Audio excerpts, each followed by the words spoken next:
मैंने सर रात दिन एक किया, लोगों के दरवाजे दरवाजे तक गया। यहाँ तक कि पैसे तो नहीं थे, लेकिन ये शरीर से, इस शरीर के खून से, सारे से मैंने लोगों का सेवा किया। और सर लोगों का इतना प्यार मिला, अपने पंचायत का इतना प्यार मिला सर, कि सरपंच में मैंने जीता भी ना तो 1500 वोट से लीड किया। लाइफ ठीक ठाक चल रही थी सर। सरपंच बन के लगा कि शायद मैं बहुत बड़ा इंसान बन चुका हूं। मुझको बहुत गुरूर था, क्योंकि लोग मार्केट में जाके कहते थे, अस्सलाम वालेकुम सरपंच साहब, नमस्कार, आइए चाय पीजिए, पान खाइए। चारों तरफ सब लोग घेरे रहते थे। सोचते थे कि शायद हमको जिंदगी का बहुत बड़ा सपना मिल गया है, जहां से अब हमको कुछ पाने की जरूरत नहीं है। कि सर सरपंच साहब, मैं एक संस्था पे काम कर रहा हूं, आप चाहे तो इस संस्था से जुड़ के अच्छा खासा इनकम ले सकते हैं मान सम्मान के साथ। मैंने उनकी बातों को इग्नोर किया। मैंने कहा सर कोई नेटवर्किंग बिजनेस होगा, प्लीज़ माफ़ कीजिएगा, हम उस पर नहीं आ पाएंगे, क्योंकि एक सम्मानजनक लोगों ने मुझको पद दिया है, तो इस पद की गिरमान है कि मैं ऐसे सिस्टम के कभी ना जाऊं जहां से मुझे रुस्वा होना पड़े या मुझको जलील होना पड़े।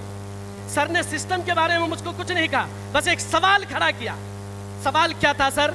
कि सरपंच साहब, सुनने में आया है कि समाज में आपका मान सम्मान बहुत है, लोग आपके साथ हमेशा चलते हैं, ज़रा ये बताइए, इसी पद में अगर आप जीवन भर बैठे रह गए तो अपने बच्चों के भविष्य को क्या इस पद में रह करके तय कर पाएंगे? मेरे लिए वो सवाल एक जिंदगी का आईना दिखाने वाला सवाल था सर। वो इसलिए कि आज सभी लोगों को पता है कि एक सरपंच प्रतिनिधि को प्रोत्साहन के राशि पर 2500 रुपया महीना दिया जाता है। बताइए, आज के जीवन में, आज के डेट में कोई व्यक्ति 2500 रुपया में अपने बच्चों का भविष्य तय कर सकता है क्या? नो! ये सवाल था मेरे लिए।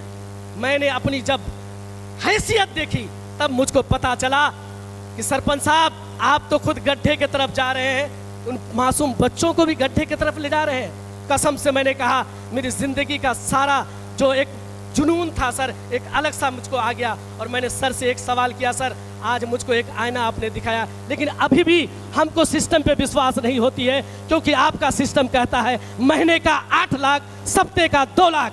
मुझको भरोसा नहीं होता है। आप जब तक इस भरोसे को मुकम्मल नहीं करेंगे तब तक मैं इस सिस्टम में नहीं आऊँगा। आगरा के 5 स्टार होटल में सर, मैं उस सत्येंद्र प्रसाद, उनके लिए जोरदार ताली सर, मैं उनसे मिलने के लिए आगरा गया सर। और आगरा के 5 स्टार होटल में मैंने 4 दिन रहा सर। कसम खुदा की मैं कहता हूँ, वो 4 दिन मैंने जो 5 स्टार होटल में बिताया, शायद मैं जीवन भर इस कुर्सी में बैठा रहता या किसी भी पद में रहता तो मैं नहीं बिता पाता सर। तब साला इस कलीजे में आग लगा और मैंने उसको देखा। वो इनसे 46 साल का बुड्ढा मेरे सामने खड़ा था और वो कह रहा था कि मैं महीने का 8 लाख रुपया इस सिस्टम से लेता हूं, जबकि उसका भी 2 पैर, उसका भी 2 हाथ, उसका भी 2 आंख, लेकिन एनर्जी मेरे हिसाब से उनका कम, क्योंकि मैं 40 साल का, वो 46 साल का, वो कर सकता है तो मैं क्यों नहीं कर सकता? तब सर मुझको लगा बेगूसराय में ही डायमंड क्यों? मैं शुरुआत करूंगा किशनगंज में। और मैंने गांगी से शुरुआत किया सर। और कसम खाता हूं, अगर एक बाप का बेटा हूं, एक बाप का, मैं यहां से अगर 10 लोगों को डायमंड नहीं बना दिया तब तक इस सिस्टम से मर जाऊंगा, लेकिन छोड़ूंगा नहीं सर। मैंने 3.5 महीने में 250 लोगों को लेके आया। सिस्टम कहता है हर 3 महीने में लेवल चेंज होता है, मैंने 3 महीने में 3 लेवल चेंज किया। आप लोगों में अगर जुनून है, आप लोगों में अगर ताकत है, आइए सिस्टम में बनिए और गरीबी को दूर कीजिए, क्योंकि ये लड़का सरपंच बन के 5 लोगों का परिवार नहीं पाल सकता, लेकिन आज घमंड और बिल्कुल बेखौफ होकर कहता है जो भी सब सिस्टम में आएगा, हजारों परिवार को यह सिस्टम के माध्यम से उनको सारा गरीबी की दूर हटाने का एक रास्ता मिलेगा। कि जिंदगी में जीना हो तो एक नया इनकलाब पैदा कर, जिंदगी में जीना हो तो एक नया इनकलाब पैदा कर, एक नई सुबह, एक नई शाम पैदा कर। मत घबरा गरीबी से लड़ और लड़ के अपना नाम पैदा कर।